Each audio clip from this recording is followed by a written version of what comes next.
The lie every new parent tells themselves. There is one sentence almost every new parent has said, probably recently. It is okay, they won't remember any of this anyway. Pediatricians didn't challenge it. Grandparents reinforced it. The entire culture of early parenting was quietly built around it. And for a long time, it felt safe. But neuroscientists at Harvard's Center on the Developing Child have spent the last decade dismantling that sentence piece by piece. And what they found changes everything about how you see the next few months. Because your baby is not failing to remember. Your baby is recording. Every interaction, every emotional exchange, every moment of connection, and every moment of absence, not as a story they will one day tell, but as something that goes far deeper than conscious memory ever could. And what gets recorded in this window, in these exact months, does not just shape who your baby becomes. It determines how safe they feel in their own body for the rest of their life. Implicit emotional memory.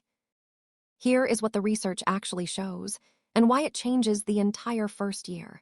Your baby has two memory systems running simultaneously. The first is explicit memory, the kind that stores names, faces, and events, the kind that needs language to function, the kind that is nowhere near developed yet. This is the memory system people mean when they say your baby won't remember. And they are right about that one. But the second system, implicit emotional memory, does not need language. It does not need conscious awareness. It does not wait for your baby to be old enough to understand what is happening.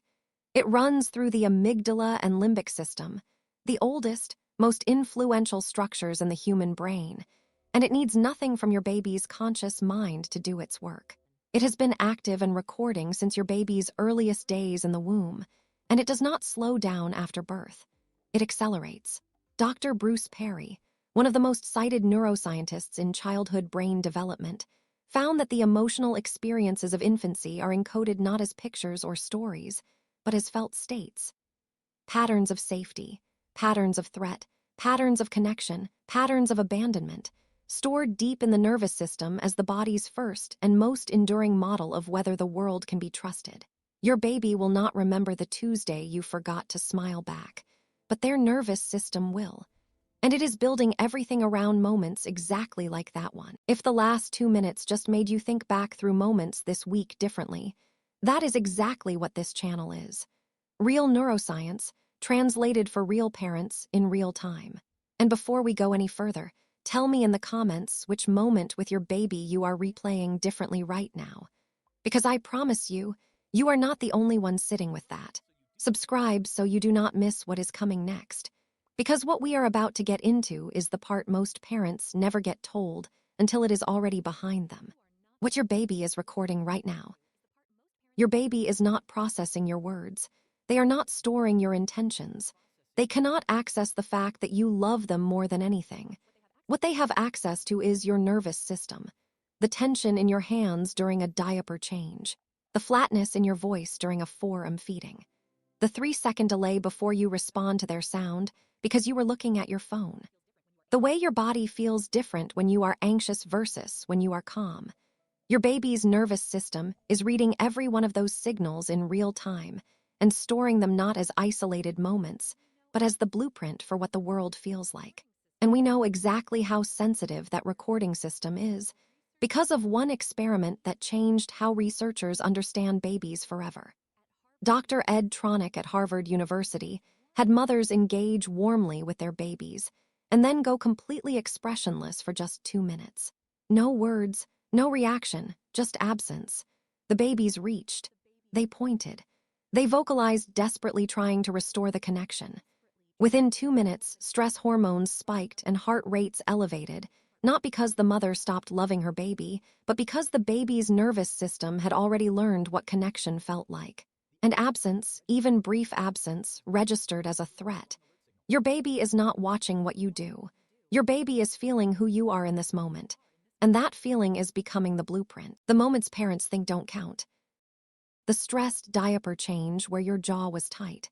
The feeding where your eyes drifted to your phone.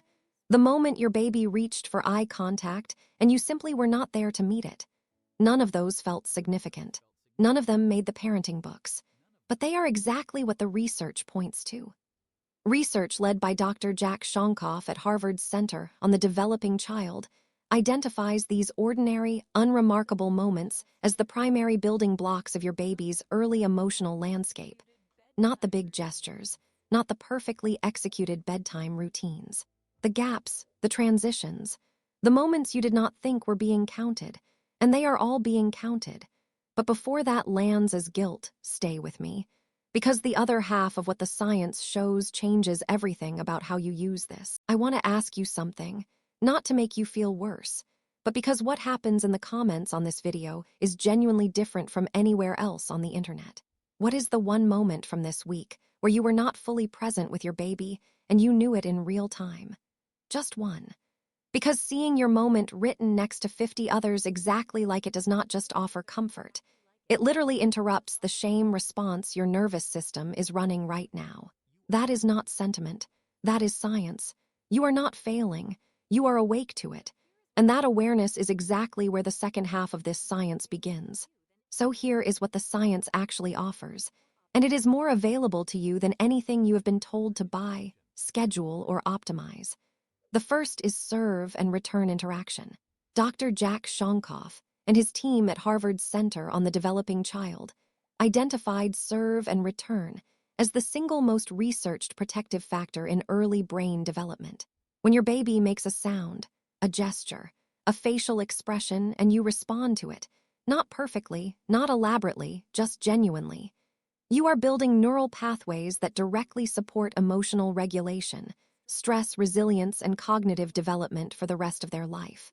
You do not need special toys. You do not need a schedule. You need to notice and respond. The second is affect mirroring.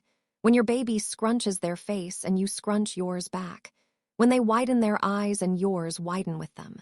That instinctive mirroring you already do without thinking is literally teaching their brain how to recognize and regulate its own emotional states. And the third, the one that reframes every hard moment in this video, is the repair. Studies show that parents who repair moments of disconnection, who come back, who re-engage, who meet the eyes they missed earlier, are not just soothing their baby. They are building what researchers call earned security. The baby's nervous system learns not just that connection exists, but that connection comes back, that it is reliable, that the world is repairable. And a child who learns that the world is repairable in their first year carries that knowledge into every relationship they will ever have. The stressed diaper change followed by a soft voice and real eye contact. The distracted feeding followed by putting the phone down and genuinely arriving. That return, that is not an afterthought. That is the work. Dr. Tronick's own follow-up research found that repair moments produce a stronger neural imprint of safety than interactions that never broke at all. The rupture and the return together build something the smoothness alone never could. Your baby is not looking for a perfect parent. Their nervous system is looking for a reliable one who leaves and comes back, one who misses and returns, one who repairs. That parent, imperfect, exhausted, trying, is exactly what the science says they need. And that parent is already who you are. So if you are still here, still sitting with the moments this video brought up, share this with one parent who needs to hear it tonight. Because somewhere right now someone is convinced that their hardest moments are the ones that will define their baby. And they are not. They are just missing this. The next video is right there when you are ready.